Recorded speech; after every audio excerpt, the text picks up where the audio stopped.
بسم اللہ الرحمن الرحیم نحمده ونصلي ونسلم على رسوله الکریم اما بعد۔ معزز طلبہ، اللہ تعالی سے امید ہے کہ آپ سب خیر و عافیت سے ہوں گے۔ سبق نمبر 206 ہے اور تمہید کے اندر جو کتاب الحدود میں ہماری گفتگو چل رہی ہے، پہلے سبق کے اندر ہم نے یہ ذکر کیا کہ حدود کی اقسام اور اس کا مفہوم، اور اب ہم باقاعدہ سب سے بڑی حد جو لگتی ہے، وہ سب سے بڑا جرم وہ زنا کا، اور اس میں جو حد لگتی ہے وہ بھی بہت ہی بڑی ہے۔ اگر غیر شادی شدہ ہے تو 100 کوڑے، شادی شدہ ہے تو پھر سنگسار کر کے بالکل جان سے ختم کرنا ہوتا ہے اس کو۔ تو اس لیے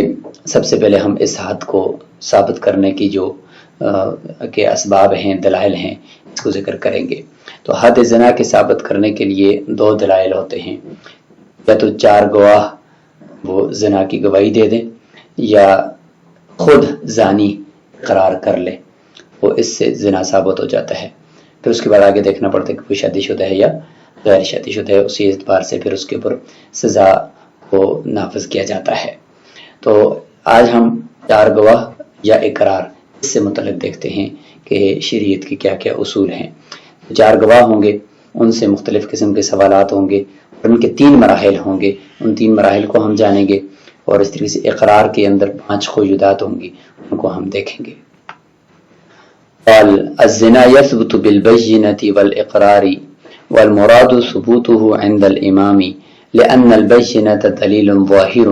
وكذا الإقرار لأن الصدق فيه مرجح لا سيما فيما يتعلق بثبوته مضرة ومعرة۔ میم کے فتح کے ساتھ اس کو پڑھیں، مضرة ومعرة۔ والوصول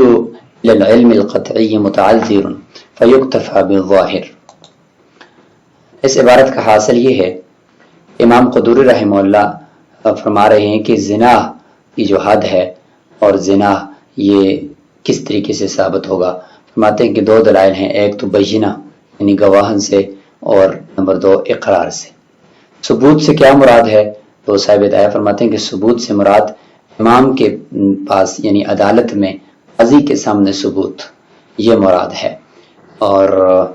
بینہ ضروری ہے ثبوت کے لیے، تو 4 گواہ ہونے چاہیے۔ تو اس کی دلیل اس لیے کہ بینہ یہ ظاہراً ایک دلیل ہے، اسی طریقے سے اقرار یہ بھی ایک دلیل ہے۔ ظاہر ہے کہ یہ جو زنا ہے یہ ایک پوشیدہ کام ہے، انسان اس کو حتی الامکان کوشش کرتا ہے کہ کسی کو پتہ نہ چلے۔ تو اب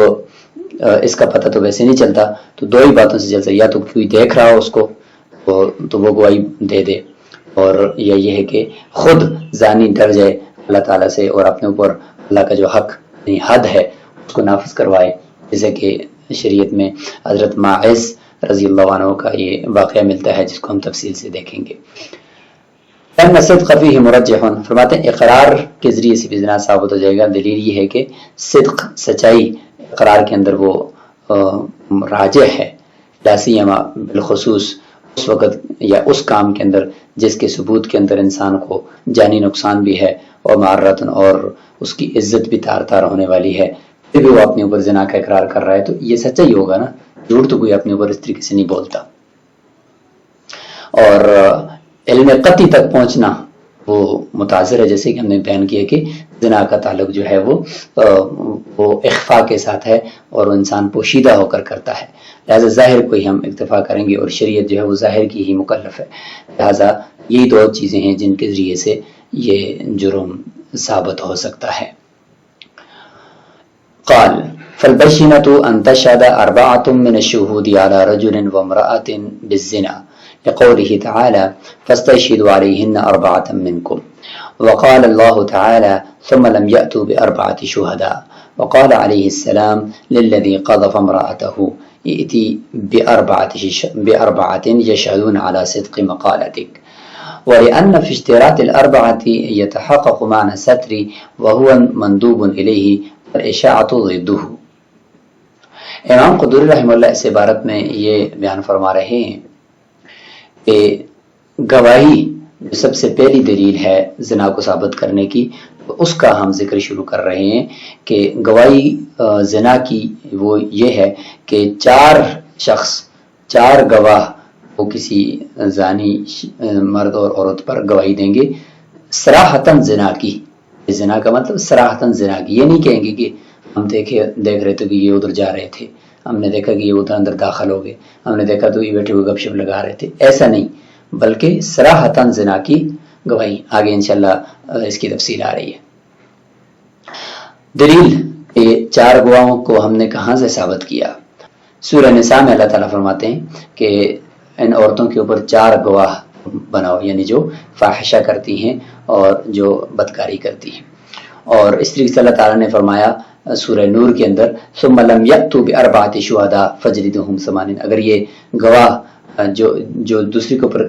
زنا کی تہمت لگانے والے ہیں، اگر یہ 4 گواہ نہیں لے کر آتے اپنے سمیت 4 گواہ، تو پھر ان کو خود کوڑے لگاؤ کہ یہ قذف یعنی تہمت لگا رہے ہیں دوسرے پر۔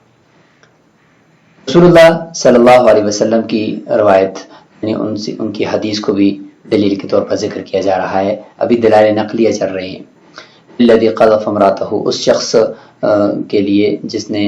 اپنی بیوی کے اوپر تہمت لگائی تھی، جیسے کہ ہلال بن امیہ کا ذکر حدیث میں ملتا ہے، تو اس کو فرمایا تھا کہ 4 گواہ لے کر آؤ جو آپ کی بات کی سچا ہونے کی گواہی دیں۔ ہی یہ الفاظ تو نہیں ملے، البتہ بخاری شریف کے اندر اسی کے ساتھ ملتی جلتی ایک روایت ہے ہلال بن امیہ سے متعلق، انہوں نے اپنی بیوی کے اوپر تہمت لگائی تھی۔ شریک جو شخص تھا اس کو انہوں نے اپنے گھر میں دیکھا تو انہوں نے تہمت لگائی کہ میری بیوی کے ساتھ اس نے بدکاری کی ہے، تو یہی پھر ذریعہ بنے تھے لعان کی جو آیات ہیں ان کے نازل ہونے کا، کیونکہ جب کوئی اور شخص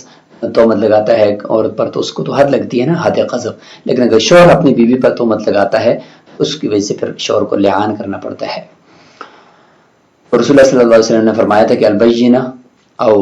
حد، یا البینہ او حد فی ظہرک، یا تو بینہ لے کر آؤ یا تمہاری پیٹھ کے اوپر حد لگائی جائے گی۔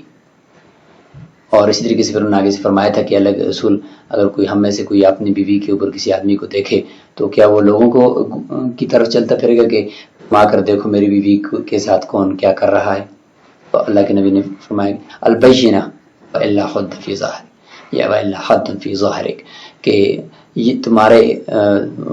اوپر لازم ہے کہ تم گواہ لے کر آؤ ورنہ تمہاری پیٹھ کے اوپر کوڑے لگائے جائیں گے اور حد قذف آپ کو لگائی جائے گی۔ تو ان سے پتہ چلتا ہے کہ کتنا سنگین یہ ایک معاملہ تھا، اور رسول اللہ صلی اللہ علیہ وسلم پر جب تک لعان کی آیات نازل نہیں ہوئی تھی اس وقت تک رسول اللہ صلی اللہ علیہ وسلم نے یہی فرمایا کہ زنا ایک چھوٹا جرم نہیں ہے، اگر کسی پہ تہمت لگاتے ہو تو پھر 4 گواہوں سے اس کو ثابت کرنا ضروری ہوگا۔ اگلی دلیل بھی 4 گواہوں کے گواہی دینے سے متعلق ہے کہ 4 گواہوں کی جو شرط لگائی ہے اس میں زنا کا جو یہ فعل ہے اس کو پوشیدہ کرنے والا معنی بھی ثابت ہو جاتا ہے، اور پوشیدہ کرنا اس کو مستحب بھی ہے، یعنی اس کی دعوت بھی دی گئی ہے کہ حدیث میں آتا ہے کہ اگر کوئی کسی کے جرم کو چھپاتا ہے تو اللہ تعالیٰ اس کے لغزشوں کو درگزر فرمائیں گے، اور ظاہر کرنا اس زنا کے جرم کو یہ اس کی ضد ہے، یعنی ستر کی ضد ہے، تو اس لیے 4 گواہوں کی گواہی لازم قرار دی کہ ایسا بہت ہی کم ہوگا کہ کوئی شخص 4 آدمیوں کے سامنے وہ بدکاری کر رہا ہوگا، تو اس لیے اس کا جو فعل اس نے پوشیدہ طور پر کیا تو بس اللہ تعالیٰ سے توبہ کر لے، اور جیسے ہم نے بیان کیا کہ حدود جو ہوتی ہیں وہ معمولی شبے سے بھی ساقط ہو جاتی ہیں، تو یہ اتنی بڑی حد ہے کہ انسان جان سے جائے گا، اس لیے اس کے لیے کڑی شرائط رکھی کہ 4 گواہ وہ اس طریقے سے گواہی دیں گے کہ انہوں نے خود دیکھا ہے کہ یہ ہم بستری کرتے ہوئے کلمیلی فی المخالہ، جیسے کہ آگے آ رہا ہے، تو اس لیے فرماتے ہیں کہ 4 گواہوں کی گواہی میں یہ ستر والا معنی بھی پوشیدہ ہے کہ اس سے خود بخود یہ زنا کا جو فعل ہے یہ ثابت نہیں ہو سکے گا۔ وَإِذَا شَهِدُوا يَسْأَلُهُمُ الْإِمَامُ عَنِ الزِّنَا مَا هُوَ وَكَيْفَ هُوَ وَأَيْنَ زَنَا وَمَتَى زَنَا وَبِمَنْ زَنَا، لأن النبي عليه السلام استفسر ماعزا عن الكيفية عن المزنية، ولأن الاحتياط في ذلك واجب لأنه عساه غير الفعل في الفرج عناه أو زنا في دار الحرب أو في المتقادم من الزمان أو كانت له شبهة لا يعرفها هو ولا الشهود كوطئ جارية الابن فيستقصي في ذلك احتيالا للدرء. اس عبارت کا حاصل یہ ہے کہ جب چار گواہ آ کر گواہی دیں گے تو ایک دم سے قاضی ان کے گواہی کے اوپر فیصلہ نہیں کرے گا، کیونکہ یہ معاملہ بڑا سنگین ہے، اس لیے امام زنا سے متعلق ان سے پوچھے گا، یعنی ان گواہوں سے پوچھے گا کہ کیا وہ جانتے ہیں. تو لہذا 5 قسم کے سوالات گواہوں سے کیے جائیں گے تاکہ ان کو پتہ چلے کہ ہاں باقی جو ہم گواہی دے رہے ہیں، قاضی کو بھی پتہ چلے کہ یہ جو گواہی دے رہے ہیں بالکل زنا ہی کے اوپر گواہی دے رہے ہیں، کسی اور چیز کی نہیں ہے. تو اس لیے فرماتے ہیں کہ یہ سوالات قاضی ان سے کرے گا تاکہ بات بالکل واضح ہو جائے اور خوب معاملے کی تہ تک قاضی پہنچ جائے. ما ہوا، سب سے پہلا سوال اس کی ماہیت کے بارے میں کہ وہ زنا سمجھتے کس کو ہیں. تو گواہوں سے پوچھے گا کہ تمہارے ہاں زنا کی ڈیفینیشن کیا ہے، تم زنا کس کو کہتے ہو، یہ پوچھا جائے گا. ہو سکتا ہے کہ وہ کسی اور صرف بوس و کنار کو زنا سمجھتے ہوں، ہو سکتا ہے کہ وہ ساتھ بیٹھنے کو زنا سمجھتے ہوں، اس لیے ان سے کیفیت پوچھی جائے گی. اور زنا کی تو تعریف یہاں پہ ہم کرتے چلیں تو زنا کی جو تعریف ہے وہ یہی ہے کہ وطء مکلف ناطق فی قبول مشتہات خال عن ملکی و شبہتی فی دار الاسلام، کہ ایک مکلف شخص کا یعنی عقل بالغ کا بستری کرنا اس عورت کے اگلے حصے کے اندر کہ جو شہوت والی یعنی بالغ عورت ہو یا قریب البلوغ ہو، اور وہ اس کی ملکیت میں بھی نہ ہو یعنی باندھی بھی نہ ہو، اور نہ ہی اس کی اپنی منکوحہ ہو، اور نہ ہی شبہ ملکیت کا ہو اس میں، یعنی اپنے باپ وغیرہ کی باندھی جس کی سادہ بستری کو اس نے حلال سمجھا ہو، اس طرح بھی نہ ہو، اور دار الاسلام کے اندر وہ یہ کرے، تو اس کو کہتے ہیں زنا. تو زنا کی تعریف یہاں پہ آپ کو کلیئر ہونی چاہیے. وکیف ہوا، دوسرا سوال گواہوں سے کرے گا کہ کیسے کیا، کیفیت، طریقہ بھی ان سے. این زنا، اور جگہ بھی پوچھے گا کہ دارالحرب میں تو کہیں نہیں کیا، وہاں پر تو پھر حد نہیں لگتی. ومتى زنا، کب کیا، وقت، ہو سکتا ہے کہ کوئی بچپن کے اندر انہوں نے کچھ دیکھا ہو اس کو. وبمن زنا، اور کس کے ساتھ، ایسا نہ ہو کہ اس اپنی بیوی کو لے کر گیا ہوا ہو تو اس کے ساتھ ہم بستری کر رہے ہو تو انہوں نے دیکھ لیا ہو. تو یہ سارے سوالات جب ہوں گے تب ہی جا کر بات واضح ہو جائے گی. یعنی نبی علیہ السلام استفسر ماعزا عن الکیفیت وعن المزنیت، کہ رسول اللہ صلی اللہ علیہ وسلم نے حضرت ماعز سے اور جس کے ساتھ زنا کیا اس عورت سے بھی اس طرح کے استفسار کیے ہیں، کیونکہ وہ تو خود اقرار کر رہے تھے نا، گواہ تو نہیں تھے، خود اقرار کر رہے تھے، تو اس لیے ان سے پھر انہی سے یہ 5 سوالات کیے، ورنہ یہ گواہوں سے 5 سوالات ہوتے ہیں. حضرت معاذ رضی اللہ عنہ کا واقعہ اکثر کتب حدیث کے اندر موجود ہے. امام ابو داود نے اس کو روایت کیا ہے، یزید بن نعیم بن حزال عن ابیہ روایت ہے. تو کان معاذ بالمالک یتیما فی حجر ابی، تو یہ ایک تفصیلی ہے کہ ان سے بدکاری کا یہ واقعہ سرزد ہو چکا تھا، اور پھر خود آئے تھے رسول اللہ صلی اللہ علیہ وسلم کے سامنے اور آ کر کہنے لگے یا رسول اللہ انی زنیت فاقم علی کتاب اللہ، میرے اوپر اللہ کی کتاب کا جو حکم ہے آج کا وہ نافذ فرما دیجئے. تو وہ بار بار آئے، اللہ کے رسول نے ان کو روکا اور ٹوکا کہ نہیں آپ نے ایسا نہیں کیا ہوگا. اور پھر جب وہ 4 مرتبہ آئے، 3 مرتبہ آئے تو ان کو واپس کیا، پھر وہ دور گئے، دور سے پھر واپس آئے. تو 4 مرتبہ جب ہو گئی تو پھر اللہ کے نبی نے ان سے پوچھا کہ اس طرح کے سوالات بھی کیے کہ انک قد قلتها 4 مرات، کہ تم نے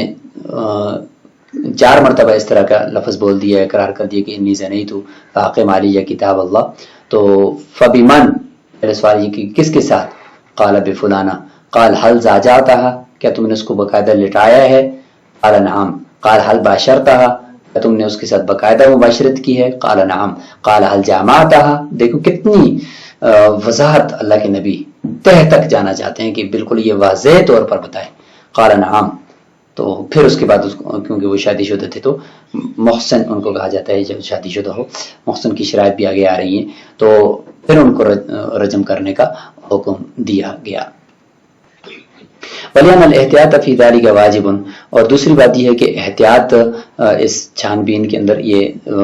زنا کے بارے میں یہ واجب ہے تاکہ حد جو اتنی بڑی لگے گی وہ بغیر تحقیق کے نہ ہو.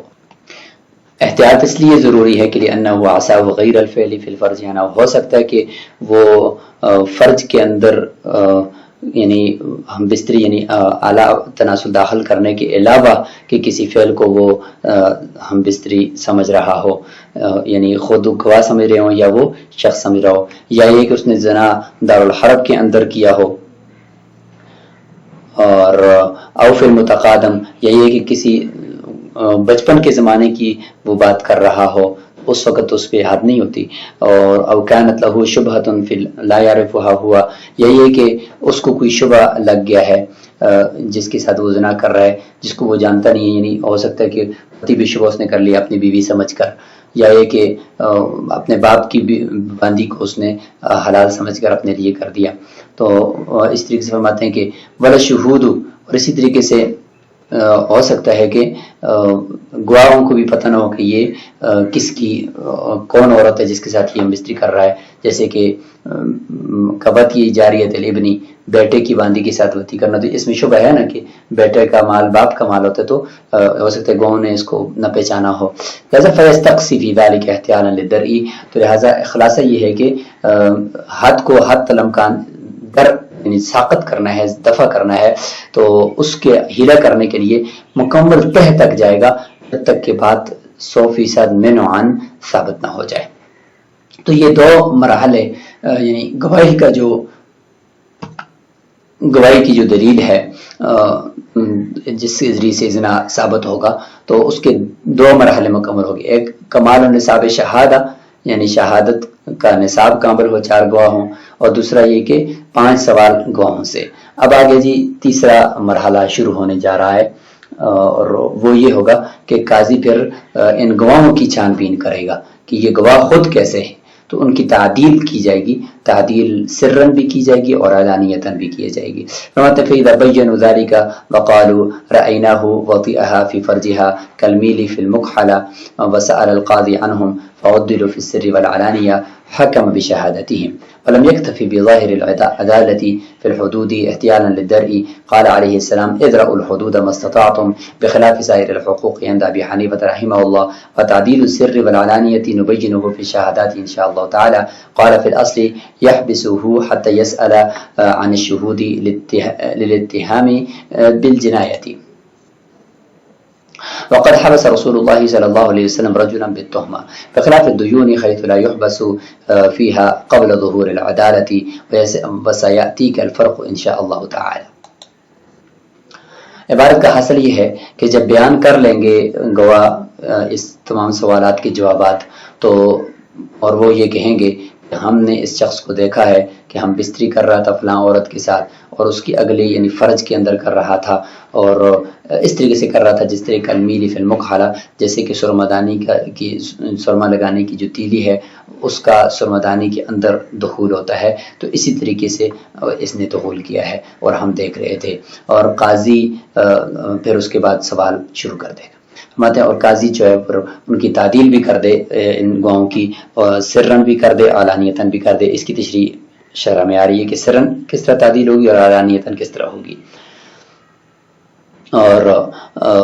بلکہ اگر ہم اس کو انشاءاللہ ذکر کر بھی دیں گے کہ سرن یہ ہوگی کہ جو عادل لوگ ہیں علاقے کے ان کی طرف لکھ کر قاضی بھیجے گا کہ یہ نام ہیں، ان کے بارے میں آپ بتاؤ کہ یہ لوگ کیسے ہیں،